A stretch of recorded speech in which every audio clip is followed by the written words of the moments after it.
Today in this lecture, we are going to discuss frequency response of operational amplifier.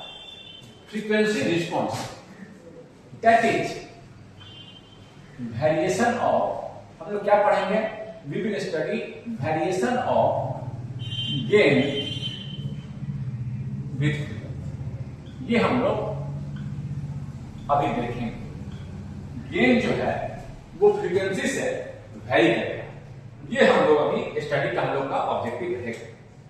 देखिए, इसको शुरू करने से पहले मैं एक बेसिक आरसी सर्किट पर अटेंशन लेना चाहूंगा. I would like to draw your kind attention towards this basic RC circuit. ये हमारा बेसिक आरसी सर्किट है. यहां हम इनपुट देते. अगर हम, ये मेरा V है, ये मेरा V आउट है. अगर हम डीसी इनपुट दें, डीसी, ये क्या होगा?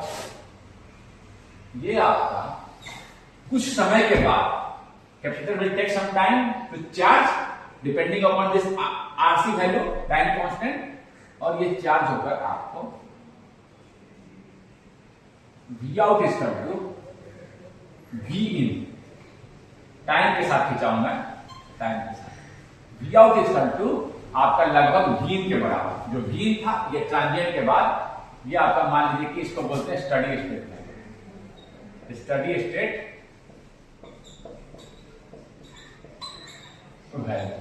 ये आपको मिलता. ये टाइम डोमेन में मैंने अभी ग्राफ खींचा, देख रहे हैं ना. लेकिन अभी टाइम डोमेन से मैंने ग्राफ खींचा. अगर मैं सिग्नल की फ्रीक्वेंसी, यहां इनपुट की फ्रीक्वेंसी बढ़ाता जाता, अगर मैं इस तरह से इनपुट की फ्रीक्वेंसी, एक इनपुट लगा रखा हूं और इसकी फ्रीक्वेंसी को मैं बढ़ा रहा हूं. फ्रीक्वेंसी में क्या कर रहा हूं? इंक्रीज कर रहा हूं. अगर आप फ्रीक्वेंसी बढ़ाते जाएंगे तो क्या मिलेगा जी? कैपेसिटर शॉर्ट की तरह काम करेगा. कैपेसिटर शॉर्ट की तरह काम करेगा. ठीक है. तो डीसी के लिए कैपेसिटर ओपन की तरह काम किया था. आफ्टर द ट्रांजिएंट क्या हुआ था? हमें V equal to V out, जो ओपन की तरह काम कर रहा था, V equal to V out, कोई दिक्कत नहीं था. अब एसी में मैं जब फ्रीक्वेंसी बढ़ा रहा हूं तो गेन का वेरिएशन, आउटपुट का वेरिएशन, ये मेरा V आउट है. अगर मैं फ्रीक्वेंसी के साथ देखना चाहूं, आउटपुट का वेरिएशन फ्रीक्वेंसी के साथ देखना चाहूं, ये मेरा V इन है, ये मेरा V इन. तो मैं क्या करूंगा? इसका रिएक्टेंस लिखिए. कैपेसिटर का रिएक्टेंस क्या होता है? 1 by J omega C. 1 by J omega C. इस J ओमेगा को मैं ऐसे भी लिख सकता हूं 1 बाय S. इसको बोलते हैं लैप्लास डोमेन में लिखना. तो J omega equal to S equal to J omega. तो मैं ऐसे लिख रहा हूं 1 बाय S. इसके रिएक्टेंस को मैंने पहले लिखा. ठीक है. अब मैं V आउट को लिख रहा हूं. देखिए, अब मैं सीधे फ्रीक्वेंसी डोमेन में एनालिसिस करना चाह रहा हूं. इसमें एनालिसिस करना चाह रहा हूं फ्रीक्वेंसी डोमेन में, या लैप्लास डोमेन में एनालिसिस करना चाह रहा हूं. ऐसे भी बोलते हैं, लैप्लास डोमेन में एनालिसिस करना. देख रहे हैं ना, टाइम के साथ ऐसा बिहेवियर था. अब क्या हो रहा है? एसी में क्या हो? पहले तो क्या हो रहा है? DC is not changing it's frequency, constant था, नॉट चेंजिंग इट्स पोलैरिटी. कुछ देर के बाद स्टडी स्टेट. अब मैं क्या कर रहा हूं? इसको चेंज कर रहा हूं. एसी का मतलब क्या है? पोलैरिटी चेंज होते जा रहा है, अल्टरनेट हो रहा है, and current is also changing the direction. तो अब क्या हो रहा है? दिस कैपेसिटर का रिएक्टेंस मैंने लिखा और मैं V आउट लिख रहा हूं. V out is equal to V in upon R plus 1 by SC.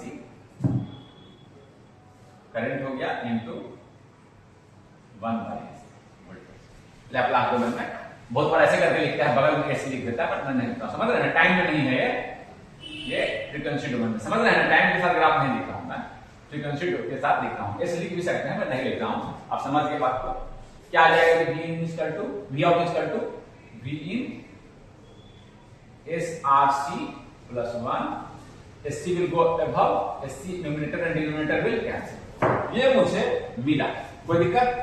ये मुझे मिला, ये देखिए, यानी कि मुझे ये मिल गया J ओमेगा RC प्लस ये ना मिला, ये omega is two pi F. कोई दिक्कत नहीं है. अब जैसे जैसे फ्रीक्वेंसी बढ़ाएंगे, लो फ्रीक्वेंसी पर क्या होगा जी? एट लो फ्रीक्वेंसी, देखिए इससे हम दो एनालिसिस पहले कर ले रहे हैं। At low frequency,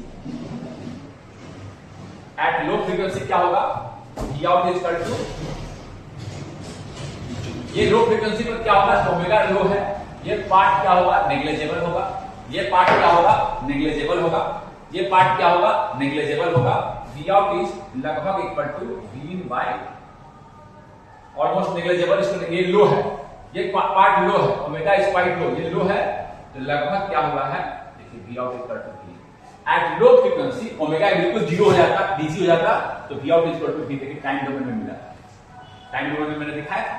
time domain और फ्रीक्वेंसी डोमेन हम बार बार आप देखिएगा अलग अलग आप ये कीजिएगा, जब एनालिसिस कीजिएगा तो कभी टाइम डोमेन में, कंट्रोल सिस्टम में जब आप पढ़िएगा तो, और कभी फ्रीक्वेंसी डोमेन या लैप्लास डोमेन में, तो देख सकते हैं रिलेशन है, एक रिलेशन है, दिखा रहा है, टाइम डोमेन की चीज को दिखा रहा है। तो ये चीज, तो ये मैंने देखा। एक और चीज मैं यहां बोलना चाहूंगा, since this is an imaginary quantity, this is an imaginary quantum number, so it will not only change the gain but it will also change, यहां पर एक चीज मैं लिखना चाहता हूं, लिख दे रहा हूं, since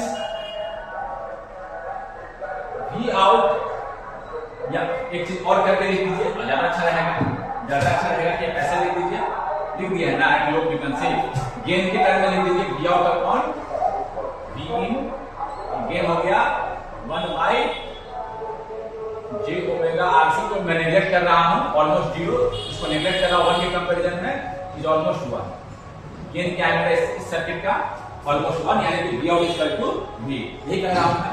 एक और चीज मैं यहां देखना चाहूंगा आपको कि देखिए यहां पर एक और चीज, ये मैं ऑलमोस्ट मतलब एक दिखा रहा हूं, एक बस एक आपको टेंडेंसी दिखा रहा हूं, क्या टेंडेंसी है देखिए, है ना, लो फ्रीक्वेंसी पे V out equal to V होने का टेंडेंसी देखिए, और वेरी हाई फ्रीक्वेंसी पर क्या है जी, वेरी हाई फ्रीक्वेंसी पर क्या है, ये बहुत हाई हो जाएगा, तो V out डिनोमिनेटर में है, ये क्या कर देगा, और V out को जीरो या गेन क्या कर देगा, नीचे में है, ये बहुत ज्यादा हो जाएगा, तब 28 frequency, very very high frequency. एक चीज मैं बाद में बोलता हूं अभी, ये देखिए डिनोमिनेटर में है, V out gain is equal to almost क्या हो जाएगा, वेरी वेरी हाई फ्रीक्वेंसी। लिखिए पहले इसको लिखिए, at very very high frequency, लिख लिए, समझ गए। दो लिमिटिंग, ये मैं दिखा रहा हूं आपको, two limiting condition, direct exact analysis करेंगे, टू लिमिटिंग कंडीशन, फिर आप देख सकते हैं कि टेंडेंसी क्या होगा, आपको टेंडेंसी पता चलेगा, कैसा टेंडेंसी होगा। लो फ्रीक्वेंसी पर आपका फ्रीक्वेंसी जब लो है, बिल्कुल अगर जीरो, जीरो का मतलब क्या है, no change in polarity, no change in current DC, देखिए जीरो फ्रीक्वेंसी का मतलब क्या है, कोई साइकिल ही नहीं है, फिक्स, देखिए मिल रहा है। दो लिमिटिंग कंडीशन में मैंने दिखा। एक और चीज मैं यहां बोलना चाहूंगा, देखिए इस टर्म को फिर देख लीजिए आप इसको, फिर से मैं इसको खींच रहा हूं, फिर से मैं गेन यहां लिख रहा हूं, दो लिमिटिंग कंडीशन में दिखाया, अभी एग्जैक्ट कंडीशन दिखाऊंगा सारे।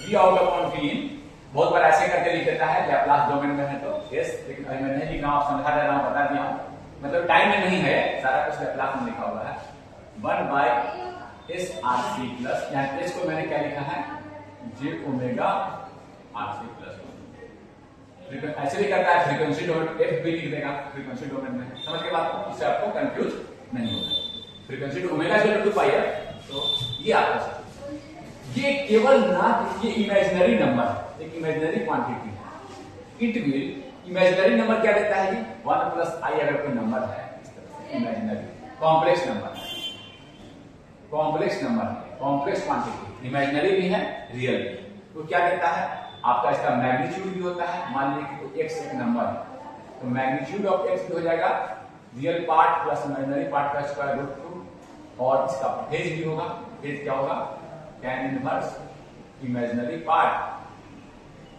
अपॉन 1/1, तो यहां तो इमेजिनरी है, तो यहां पर आपका केवल यह एक मैग्नीट्यूड में वेरिएशन नहीं लाएगा, it will also change a phase change between a phase shift और a phase difference between input and output, ये मैं कहना चाह रहा हूं। एक चीज और लिखिए, फ्रीक्वेंसी रिस्पॉन्स में एक और समझ गए बात को, एक बार नोट में लिख दिया हूं मैं, नोट में लिख दिया। Complex number gives both magnitude and phase. कोई दिक्कत? इसे आप बना दिए होंगे। ये देखिए यहां पर मैं इस डेफिनेशन को थोड़ा सा और इलोबरेट करना चाहूंगा। फ्रीक्वेंसी रिस्पॉन्स में क्या होता है, gain and phase values, phase difference between input and output, किसके किसके बीच में, फेज शिफ्ट भी बोलते हैं, between input and output. Frequency बढ़ाएंगे, चेंज करेंगे, फ्रीक्वेंसी चेंज करेंगे तो आपका क्या होगा, गेन एंड फेज बोथ में वो चेंज लाएंगे। इनपुट और आउटपुट दोनों सेम फेज में नहीं होगा। जैसे कि ये देखिए दोनों सेम फेज में, ये मान लीजिए इनपुट है, ये आउटपुट है, दोनों सेम है, इस वेरिएशन को बोलेंगे सेम है। अब मान लीजिए कि ये इधर जा रहा है और ये इधर जा रहा है, दोनों क्या है 180 डिग्री आउट ऑफ फेज। एक यहां है, एक अपने मैक्सिमम पर है। ये क्या है 90 डिग्री अहेड है, 90 डिग्री मैक्सिमम पर है, तो 90 डिग्री का फेज डिफरेंस है, 90 डिग्री लीड कर रहा है, देख रहे हैं ना। ये 90 डिग्री का वैल्यू 1 पर नहीं, तो अगर मैं इससे देखूं, साइन से देखूं, तो साइन 90 क्या होता है 1। ये देखिए पहले से 90 का फेज डिफरेंस है, ये दोनों सेम फेज में है। समझ गए ना फेज का मतलब, दोनों variation same same. t equal to 0 पर यहां था, दोनों मैक्सिमम पे जा रहा है, दोनों एक ही फेज पर, देखिए मैक्सिमम दोनों सेम, दोनों स्टार्ट भी कर रहा है। देखिए initial position t equal to 0 पर सेम डायरेक्शन पर मूवमेंट।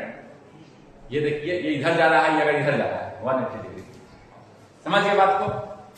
तो इनपुट और आउटपुट में फेज का डिफरेंस भी हो सकता है, होगा इनफैक्ट, ये नंबर बतला रहा है, कोई दिक्कत नहीं। टू लिमिटिंग कंडीशन हम लोगों ने देखा है, टेंडेंसी देख लिया है, पहले ही हम लोगों ने टेंडेंसी देख लिया, कोई दिक्कत। अब फिर से हम एक्चुअल इक्वेशन पर, टेंडेंसी भी हम लोगों ने देख लिया, यह भी देखा gain and phase both will vary, gain and phase both will vary, इसमें कोई डाउट नहीं है। ठीक, चलिए इस इक्वेशन को रहने देते हैं, इसको भी मिटा देते हैं। अब यहां पर इस इक्वेशन को ध्यान से फिर से देखो। अच्छा, अगर ये छोटा है, 1 से छोटा है, तो 1 विल डोमिनेट। मान लीजिए 0.1, इसको नेग्लेक्ट कर सकते हैं, 0.1 इसको नेग्लेक्ट करते हैं।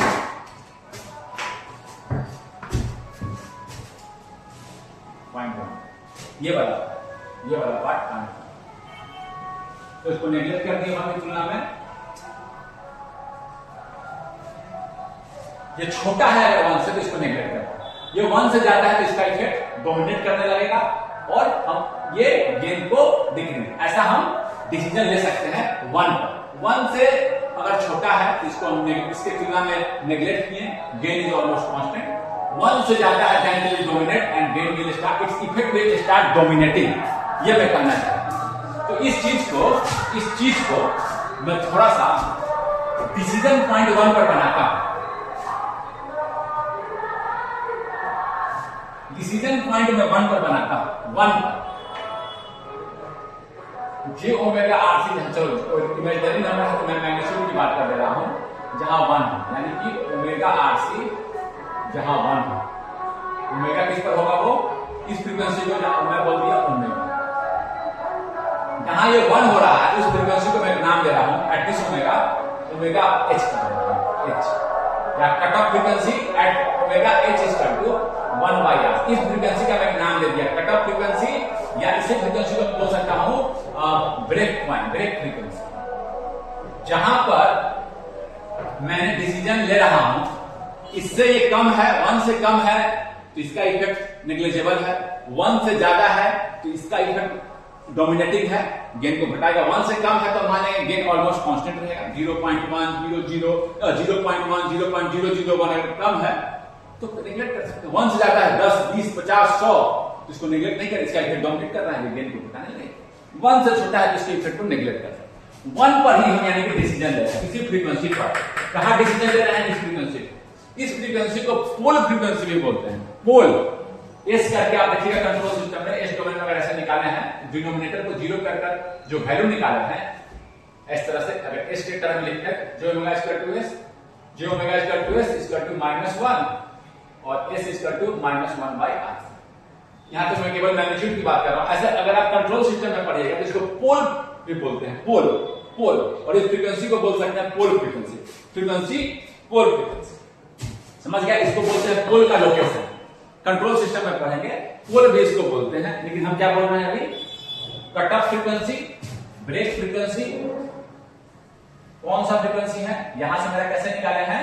जहां पर ये part equal to 1 at the pole, at the pole, इस पार्ट जहां 1 हुआ है, केवल मुझे फ्रीक्वेंसी की मैग्नीट्यूड की बात करेंगे ना, केवल मैग्नीट्यूड की बात कर रहा हूं, तो आपका ये आप कंट्रोल सिस्टम में ऐसे देखिएगा, पोल बोलते हैं, पोल पोल, कोई दिक्कत नहीं है।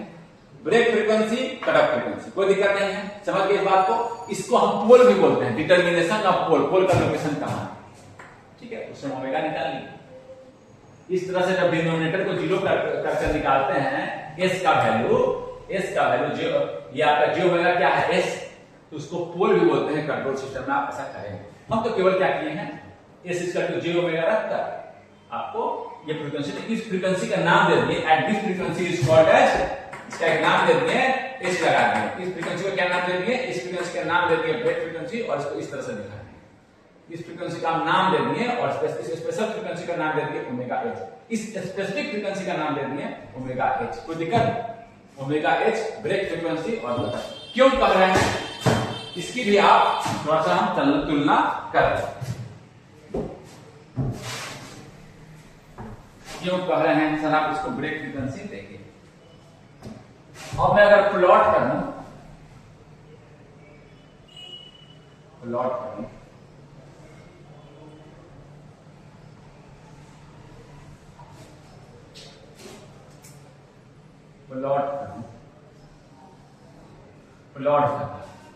फ्रीक्वेंसी वर्सेस गेन, मैं ऑल्दो नॉर्मल स्केल में दिखा रहा हूं, लेकिन to accommodate large frequency range and large gain range we generally plot in logarithmic scale.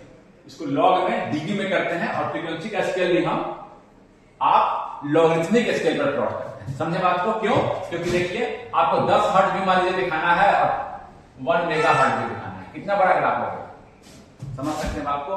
Gain भी आपको 10 के पावर क्यूब भी दिखाना है 1000, और आपको आपका 10 का गेन भी दिखाना है, कितना बड़ा। और लॉग ले लेंगे तो क्या हो जाएगा? ये 10 का लॉग क्या होता है? 10 के बेस पर 3, 10 का बेस क्या लॉग क्या होता है? 1। समझ रहे हैं ना? स्केल को कंप्रेस करता है। तो to accommodate large frequency we plot is shown in terms of logarithmic scale. कोई दिक्कत नहीं, इसको लिख सकते हैं तो लिख लीजिए। तो हम अभी तो दिखा रहे हैं आपको नॉर्मल स्केल पर ही। गेन अगर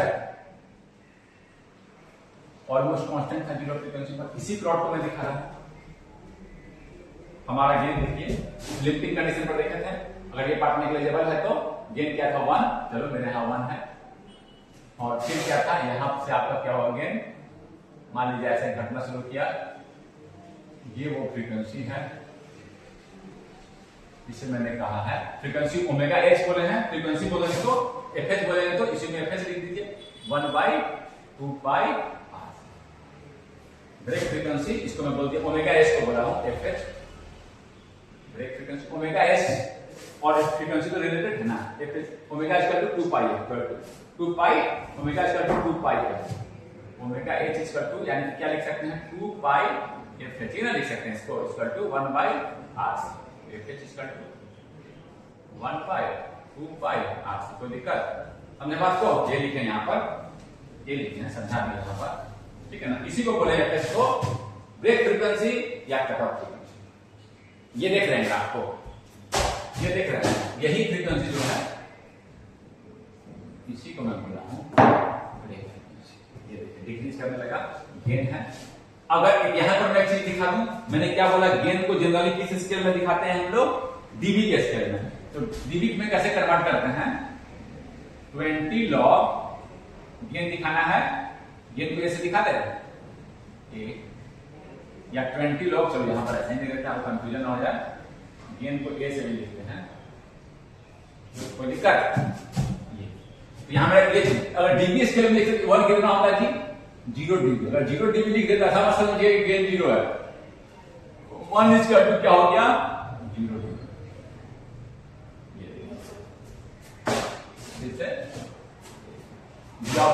गेन है लोकल 0 डीबी का मतलब क्या है, गेन 1 है, 1 का मतलब इस जो मैंने आरसी सर्किट खींचा था वहां पर मैं दिखा रहा हूं, और ये आपका एफएच है। इसका एक और नाम है, मैं आता हूं उस पर मैं आता हूं, लेकिन मैं इसको ये लिख लिया अपना, समझ के कैसे निकाले हैं। ये पोल का डिनोमिनेटर को जब इक्वेट कर 1 हम निकालते हैं वैल्यू, खास कर जब एस में निकालते हैं, इस लैप्लास में ऐसे कर एस आरसी जो ओमेगा प्लस 1, इसको एस का जो वैल्यू निकालते हैं आप कंट्रोल सिस्टम में पढ़िएगा, उसको पोल भी बोलते हैं, उसको पोल का डिटर्मिनेशन नहीं बोलते हैं, इसलिए बहुत जगह पोल लिखे हुए होगा, आप कंफ्यूज नहीं होइएगा। समझ गए बात को हम? हाँ तो ठीक है, समझ गए इस बात को। और हम क्या एफ इक्वल टू ओमेगा, ये आया ओमेगा क्या है जानते भी हैं, omega equal to 2 pi N होता है। ओमेगा क्या बोलते हैं, एंगुलर फ्रीक्वेंसी में 2 पाई से मल्टीप्लाई कर दीजिए ओमेगा, ठीक है। इसी का यूज करके ये आया था ओमेगा 2 पाई, ठीक है ना, 2 पाई एक आपको ध्यान रखना, या ध्यान दे दीजिए, ये आपका हो गया। इसको हम ऐसे, अब मेरा क्या आया है एफ एच इक्वल टू 1/2 पाई इन आया है। तो गेन को वी आउट अपॉन वी इन को हम इसका यूज करें, ऐसे लिख दे 1/2 पाई एफ, फ्रीक्वेंसी को लिख दिए F RC plus 1, 2 pi RC, 1/2 pi RC क्या है एफ एच, इसको ऐसे लिख सकते हैं F upon F H, F H equal to 1/2 pi RC, F H equal to 1/2 pi RC लिखेंगे तो 2 पाई आरसी बन जाएगा, F H equal to 1/2 pi, तो दिक्कत एफ एच इक्वल टू 1/2, इस 2 पाई आरसी को लिख दिए 1/2, 2 पाई आरसी को लिख दिए, यहां जो 2 पाई आरसी है इसको ध्यान दीजिए, ये जो 2 पाई आरसी है ये इसको मैंने लिख दिया है, इसी को लिख दिया है, इसको दिक्कत समझ के बात को, एफ पर आने दिया 2 पाई आरसी को लिख दिया एफ एच, ठीक है ना। F H equal to 1/2 pi RC रखेंगे तो 2 पाई आरसी को लिख दिया 1/f, देखिए नीचे चला गया, देखिए एफ एच इक्वल टू क्या लिखेंगे 2 पाई आरसी को ऊपर चला जाएगा, एफ एच को लिखिए 1/2 पाई आरसी, 2 पाई आरसी ऊपर चला जाएगा, सेम चला जाएगा, यानी इसका यूज कर दिया मैं F H equal to 1/2 pi RC, क्या यूज कर दिया F H equal to 1/2 pi RC, इस पूरे को लिख सकते हैं 2 पाई आरसी को लिख सकते हैं 1/f, 1/, कोई दिक्कत।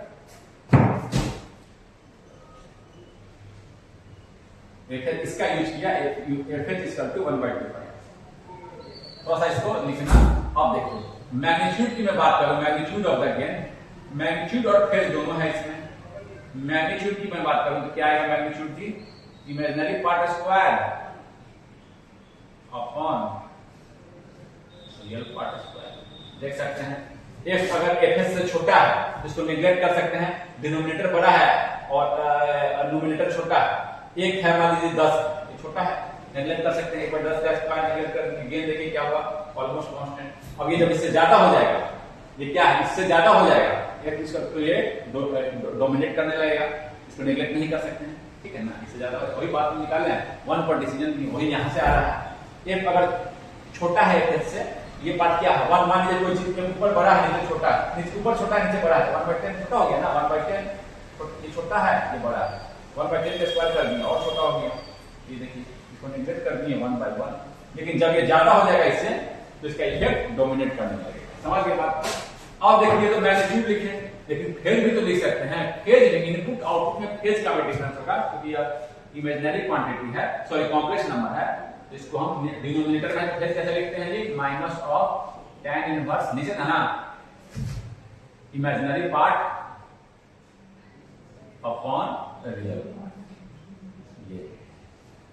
ये आपका आ गया इनपुट और आउटपुट में फेज का भी डिफरेंस होगा। फेज प्लॉट भी हम करेंगे, फेज प्लॉट भी हम टेंडेंसी तो गेन का आप देख लिए थे मैग्नीट्यूड का, या तो ये क्या होगा 1 गेन होगा, या तो very high frequency F is very large, तो क्या हो जाएगा 0, गेन क्या हो जाएगा, टेंडेंसी इनफिनाइट फ्रीक्वेंसी पर क्या हो जाएगा, गेन जीरो। टेंडेंसी देखिए गेन डिक्रीज करेगा, कोई दिक्कत नहीं है, कोई दिक्कत नहीं है। एक चीज मैं और यहां बोलूंगा, देखिए फेज का टेंडेंसी देख ले, फेज का टेंडेंसी दो लिमिटिंग कंडीशन रखिए। एफ अगर जीरो होगा तो फेज क्या होगा जी, फेज इनपुट और आउटपुट में क्या होगा, जीरो। दोनों सेम फेज में रहेगा, दोनों सेम फेज में रहेगा। इनपुट और आउटपुट का फेज क्या होगा, टेंडेंसी देखना है। देखिए एफ अगर जीरो है तब, और एफ अगर इंफिनिटी से टेंड कर गया, बहुत लार्ज करेगा तो क्या होगा, टेंडेंसी देख ले रहे हैं, tan inverse infinity by zero क्या हो गया, -90। कोई दिक्कत, जीरो से लेकर फेज जो इनपुट आउटपुट के जो फेज का डिफरेंस है, जीरो से लेकर -90 डिग्री में चेंज करेगा। कोई दिक्कत, जीरो से लेकर -90 डिग्री में फेज प्लॉट भी करेंगे। अभी हम देखेंगे इस सिंपल सर्किट से बहुत कुछ पता चला मुझे, इतना कुछ तो मालूम चला। एक चीज और यहां पर मैं बोलना चाहूंगा, हाँ एक चीज और, यहां इस फ्रीक्वेंसी पर गेन क्या होगा, गेन घटा है, अचानक से तो नहीं घट रहा है, ग्रेजुअली घट रहा है, ग्रेजुअली घट रहा है, ग्रेजुअली घट रहा है। इस फ्रीक्वेंसी पर गेन कितना हो जाएगा, gain at F is equal to F H. Gain कितना हो जाएगा, गेन का मैग्नीट्यूड की मैं बात कर रहा हूं, 1 by F is equal to, यहां पर यूज कीजिए, इसके बाद मैं लिख रहा हूं, इसके बाद आप लिखिए, इसके बाद यहां लिखिए F by F, F is equal to F H. F H रख दिए, एफ एच मान लीजिए 1 बाय आरसी करके निकाले हम, 1/2 पास आया 100 किलो है, तो रख दिए, एफ यहां रख दिए, एफ रख दिए, मुझे चेंज कर रहा था ना, एफ एच निकाल लिए, एफ रख दिए 100, एफ एच मान लीजिए मेरा 100 कैलकुलेट करके आया, एफ रख दिए 100, एफ 100 भी हो सकता है, एफ तो वैरी कर रहा है, 200 भी हो सकता है, 3 भी हो सकता है, 100 भी हो सकता है, एफ रख दिए हम एफ एच के बराबर।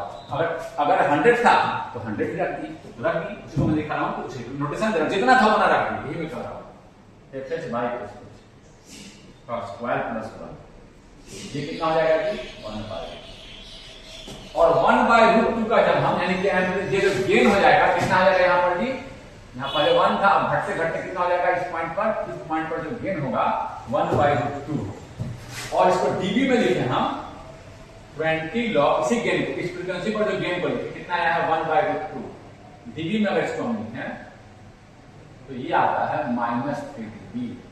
जितना पहले गेन था 0 dB, डीबी में अगर लिखे तो अब क्या हो जाएगा -3 dB, उससे 3 dB घट जाएगा, डीबी में लिखेंगे पॉइंट कहां आएगा, डीबी स्केल पर खींचते हैं तो -3 dB। इस फ्रीक्वेंसी को एक और नाम है, इसीलिए this frequency fh is also known as -3 dB। इसको -3 dB फ्रीक्वेंसी बोलते हैं, इसको आप लिखिए, -3 dB फ्रीक्वेंसी जिसको बोलते हैं, इसको आप लिखिए, समझे बात को। Eight this frequency gain becomes 1/√2, जब उसको डीबी में कन्वर्ट करेंगे तो -3 dB। पहले जितना गेन था उससे -3 कम, पहले गेन था मेरा 0 से -3 कम। और जो सर्किट रहता है एम्पलीफाई करता, उसका गेन तो एम्पलीफाई नहीं कर रहा था, आरसी सर्किट था बेसिक, वो एम्पलीफाई करता, गेन रहता उसका 100, तो इस फ्रीक्वेंसी पे गेन कितना रहता है, 3 dB कम, 100 dB रहता है, डीबी की बात कर रहा हूं, तो गेन डीबी में तो 3 dB कम करते हैं। इस फ्रीक्वेंसी पे गेन अगर 100 रहता, डीबी रहता, ये 100 dB रहता, इस फ्रीक्वेंसी पे गेन कितना रहता, 97 dB। समझ गए ना, इस फ्रीक्वेंसी पर 3 dB गेन कम रहता है, इस बात को आप नोट करें। तो 3 पॉइंट मैं चाहूंगा, कुछ पॉइंट मैं चाहूंगा कि आप यहां लिख लें, जो हम लोगों ने देखा। पहला, गेन वैरीज, गेन वैरी करेगा, कैसा वैरी करेगा, डिक्रीजेज एट हाई फ्रीक्वेंसी, ये आप लिख लें, हाई का मतलब वेरी हाई। दूसरा, गेन एंड फेज का भी बहुत वैरी विथ फ्रीक्वेंसी, फेज भी वैरी करता है, ये भी लिख लिया। और मैं तीसरा क्या किया, एफएच, इसको क्या बोलते हैं, upper cut off frequency, break frequency, break point बोलते हैं, ब्रेक पॉइंट, और और -3 dB फ्रीक्वेंसी। एक नाम और मैं यहां बोलना चाहूंगा, एक चलो इसको हम बाद में चर्चा करेंगे, इसको मैं अभी रोक रहा हूं। एक नाम और है जो आगे मैं चर्चा करूंगा, जो आपको यूज में आएगा। एक नाम और आपको बोलना यूज में आएगा, उसको हम लिखेंगे। समझ गए बात को? समझ गए सारी चीजों को? FH क्या आया था मेरा? 1/2πRC। 3 dB फ्रीक्वेंसी क्या बोलते हैं? Gain is -3 dB less than this gain. इस गेन को इस गेन को जहां गेन कांस्टेंट, उसको फ्लैट बैंड गेन के बोलते हैं। -3 dB less than the flat band gain, ऐसे ही बोलेगा। यहां पे गेन -3 dB लेस, ऐसे बोल रहा हूं, मतलब इस गेन से कांस्टेंट गेन या फ्लैट गेन, फ्लैट है देखिए, चेंज नहीं हो रहा है, फ्लैट बैंड गेन। हाँ, कोई दिक्कत नहीं है। 3 dB गेन लेस होगा। एक और नाम मैं बोलना चाहूंगा, उसको मैं बाद में कहूंगा, अभी एक थोड़ी देर के बाद क्लियर करने के बाद कि उसका नाम वो क्यों। फेज का प्लॉट भी करे जी। फेज मेरा कैसे वैरी कर रहा था इसका फेज, चलो यहीं से 0 दिखा देते हैं। 0 डिग्री अगर यहां दिखाएं तो क्या आया था जी? 0 था और कहां जा रहा था? ये हमारे 0 है, 0 दिखा दिए थे, यहाँ -10 डिग्री दिखा दीजिए, माइनस समथिंग, यहाँ -90 दिखा दे रहे हैं। 0 के स्केल पर फ्रीक्वेंसी बढ़ा रहे हैं। जनरली यहां पर फ्रीक्वेंसी को हम किस प्लॉट पर दिखाएंगे जी? लॉगरिथमिक स्केल पर। एक पेपर आता है, इसको आप उस पेपर के लॉगरिथमिक के जो सेपरेशन है, जैसे नॉर्मल ग्राफ लेते हैं तो सेपरेशन कैसे रहता है? इस तरह से इक्वल रहता है, लेकिन वो लॉगरिथमिक स्केल पर आपका सेपरेशन रहेगा। वो पेपर आता है, सेमी लॉग ग्राफ पेपर उसको बोलते हैं, सेमी लॉग पेपर, वो आप देख सकते हैं। उसमें उस पर प्लॉट करते हैं, अब कंट्रोल सिस्टम में करेंगे तो आपका ये जो सेपरेशन होगा ये लॉगरिथमिक स्केल पर होगा। ठीक है, अभी तो मैं नॉर्मल स्केल पर कर दे रहा हूं, केवल ये लिख दे रहा हूं, बट हम क्योंकि to accommodate why we use this logarithmic scale instead of normal graph.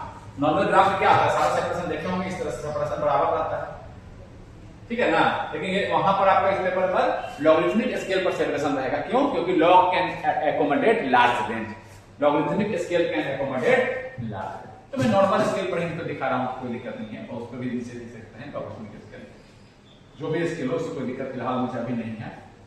ये देखिए ऐसे फेस चेंज है ना, रफ खींचा हूं मैं 0 डिग्री से -90 डिग्री। फेज का भी चेंज हो रहा है। फाइज का फेज प्लॉट है, फेज प्लॉट ये आपका मैग्नीट्यूड, दोनों प्लॉट मुझे कोई दिक्कत। इसको लिखने के बाद अब आते हैं हम इस सर्किट को समझ में। आप जब सर्किट में वैसा सिचुएशन होगा तो आपका फेज और प्लॉट कैसा सिचुएशन, और एक RC इस तरह से क्रॉस लगा, इस तरह से एक C इस तरह से क्रॉस लगा हो नोड और पे इस तरह। जितने नोड पर सी सेपरेट सी ऐसे लगे होंगे उतने आपके क्या होंगे, उतने आपके इस तरह से कट ऑफ फ्रीक्वेंसी या क्या आएंगे, उतने सॉरी कट ऑफ बोल रहे हैं, उतने ब्रेक फ्रीक्वेंसी, उतने ब्रेक फ्रीक्वेंसी आपका अलग अलग आएंगे। हम केवल एक दिखाए ना, एक के चलते जितने हम अलग अलग सेपरेट हो। एक चीज और मैं बोल नहीं पाया और वो मैं अभी बोलना चाहूंगा, समझ गए? जितने से अभी मैं सिंपल एनालिसिस करूंगा तो एक सी और एक आर, ठीक है ना। अगर मल्टीपल सी अलग अलग नोड पर हैं सबके चलते होगा, सबके चलते आएगा आपका एक ब्रेक फ्रीक्वेंसी, चलते आएगा। तो ठीक है, उसको हम कंट्रोल सिस्टम में देखेंगे उसको कैसे एडजस्ट कर सकते हैं, ठीक है ना। हर जगह यहां पर मेरा सिंगल ब्रेक पॉइंट है, सिंगल ब्रेक। इस प्लॉट को आप एक चीज और, ये डिक्रीज कर रहा है, रेट ऑफ डिक्रीज क्या है? रेट ऑफ डिक्रीज क्या है? रेट ऑफ डिक्रीज फ्रीक्वेंसी से, ये रेट किस रेट से डिक्रीज कर रहा है with respect to frequency. Rate को क्या बोलते हैं जी? स्लोप भी बोलते हैं। इसका जो स्लोप होगा वो -20 dB पर डे बताते हैं। मतलब रेट ऑफ डिक्रीज जो होगा, स्लोप मैंने घट रहा है, देखिए घट रहा है तो स्लोप नेगेटिव है, देखिए स्लोप नेगेटिव है, स्लोप ऐसे रहता है, इंक्रीज करता है तो slope positive. Rate of roll off rate जिसको बोलते हैं, रेट ऑफ डिक्रीज या roll off rate of decrease of gain after break frequency। Single break की मैं बात कर रहा हूं, एक ही पॉइंट है FH इज 20 dB माइनस नहीं, बस मैंने डिग्री है तो माइनस दे रहा हूं, 20 dB पर डिकेड से वो डिक्रीज करेगा, यानी कि इट विल डिक्रीज 20 dB। एक डिकेड में कितना डिक्रीज करेगा? एक डिकेड का मतलब क्या है? एक डिकेड का 1 डिकेड इसका अर्थ होता है 10 टाइम्स इंक्रीज इन फ्रीक्वेंसी।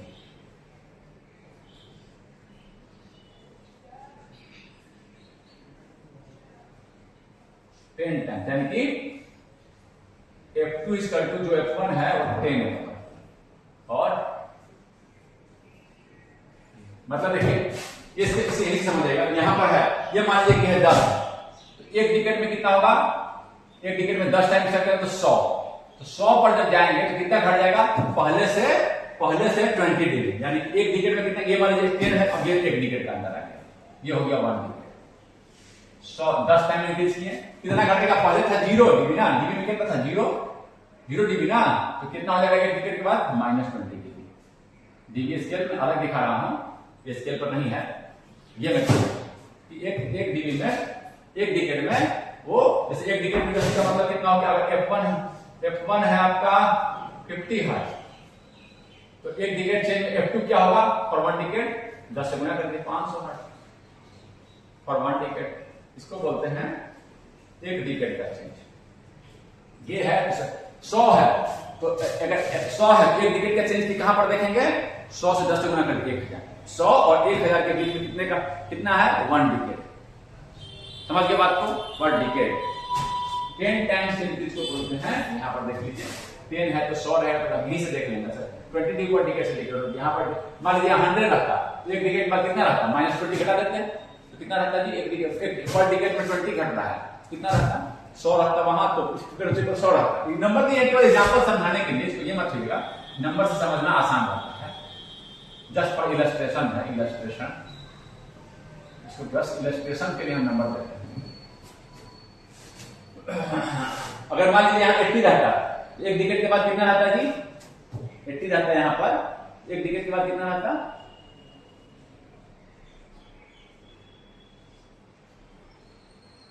20 घटा देते हैं, 100 रहता है 20 घटा देते हैं। दूसरा चीज मैं कहना चाहूंगा, ठीक है ना, दूसरा चीज मैं कहना चाहूंगा कि हम लोग कभी कभी हम गोले प्लॉट जब खींचते हैं, खींचेंगे मीडिया, तो हम क्या करेंगे? गेन को यहां तक कांस्टेंट दिखा देंगे। अच्छा, हम इतना क्यों हर पॉइंट का मैग्नीट्यूड क्यों निकालें? हम अप्रोक्सीमेटली क्या करते हैं? अप्रोक्सीमेटली खासकर इस प्लॉट को बोर्डे प्लॉट में बोलते हैं। इस प्लॉट को थोड़ा सा अप्रोक्सीमेशन करेंगे, जिसको बोर्डे प्लॉट में कैसा अप्रोक्सीमेशन करते हैं? अप्रोक्सीमेटली क्या कर सकते हैं? मान लेते हैं यहाँ FH आया है ना, FH का कांस्टेंट है, FH का 20 डिग्री से घट गया, मान लीजिए एक था तो 0 डिग्री था तो 0 डिग्री है, इसको हम घटा ही रहे हैं, इसको हम थोड़ा सा नेग्लेक्ट करें, थोड़ा सा घटा है 1/2, इसको नेग्लेक्ट कांस्टेंट मान लिए, ये मेरा खींचना आसान हो गया, खींचना कितना आसान हो गया, और इसके बाद ये 20 डिग्री से अब आसानी से सारा वैल्यू निकाल सकते हैं।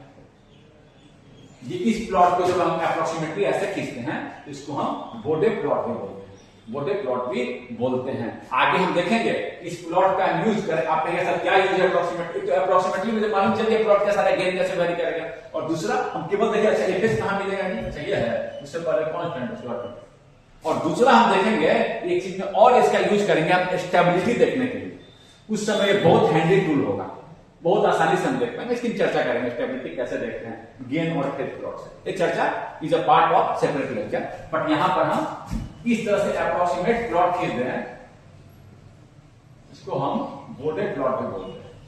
कितना आसानी से खींचते, कुछ निकाले हैं जहां निकालने कहां जाता है, कितना फ्रीक्वेंसी केवल एफएस निकाले, उससे पहले कांस्टेंट है उसके बाद, ठीक है ना। तो देखिए इससे पहले अप्रोक्सीमेट प्लॉट में देखिए, इससे पहले अगर 0 डिग्री था, यहाँ 1 डिग्री में कितना हो जाएगा 10 एफएस, कितना होगा 10 टाइम एफएस, तो क्या होगा 0 डिग्री है तो -20 डिग्री होगा यहाँ पर। अगर 100 डिग्री है तो यहाँ पर कितना होगा, यहाँ इस पॉइंट पर निकालिए 80 डिग्री होगा। दोनों क्वेश्चन हो गया, इफ 100 इनिशियली तो 80, 0 तो -20 डिग्री इस पॉइंट पर एट 10 एफएस, एट समझ के एग्जांपल से लिख लीजिए एट 10 एफएस। समझ गए बात को, ये हम लोग समझ इतना में कोई दिक्कत नहीं है, इस प्लॉट को आप समझ गए। अब हम ओपन इसी एनालिसिस को केवल क्या करेंगे, एक्सटेंड करेंगे। इसी एनालिसिस को हम लोग अगले क्लास में एक्सटेंड करेंगे ओपन के लिए, ठीक है, कोई दिक्कत नहीं है। So we will meet in next class.